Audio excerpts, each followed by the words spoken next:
केंद्रीय अर्थमंत्री निर्मला सीतारामन 1 फेब्रुवारी रोजी केंद्रीय अर्थसंकल्प 2024 सादर करणार आहे।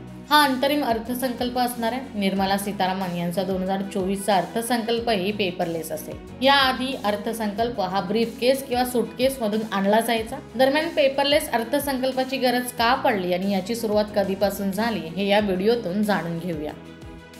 1947 मध्ये स्वतंत्र भारताचा पहिला अर्थसंकल्प संसदेत सादर करण्यात आला। आतापर्यंत केंद्रीय अर्थमंत्री ब्रीफकेस हातात घेऊन संसदेत यायचे, पण गेल्या 3 वर्षांपासून अर्थसंकल्प सादर करण्याची पद्धत बदलली आहे। RK षण्मुख चेट्टी यांनी 26 नोव्हेंबर 1947 मध्ये स्वतंत्र भारताचा पहिला अर्थसंकल्प संसदेत मांडला। यावेळी त्यांनी ब्रिटिशकालीन परंपरा कायम ठेवत अर्थसंकल्पासंबंधित सर्व कागदपत्र एका लेदरच्या बॅगेतून संसदेत आणली होती।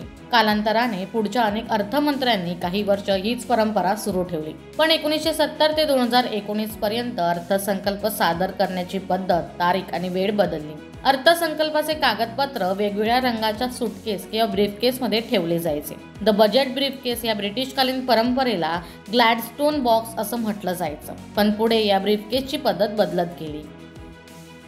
निर्मला सीतारामन यांनी केंद्रीय अर्थमंत्री पदाची शपथ घेतली त्यानंतर त्यांनी अर्थसंकल्प संसदेत आणण्याची परंपरा बदलली।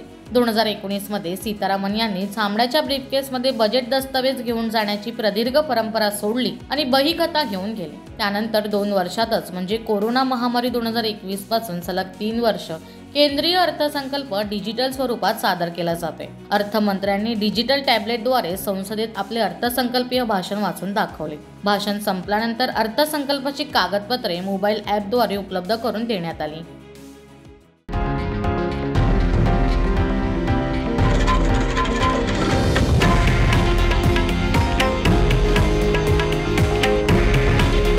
हे आहे देशातील नंबर 1 न्यूज नेटवर्क आणि आपण पाहत आहात TV9 मराठी।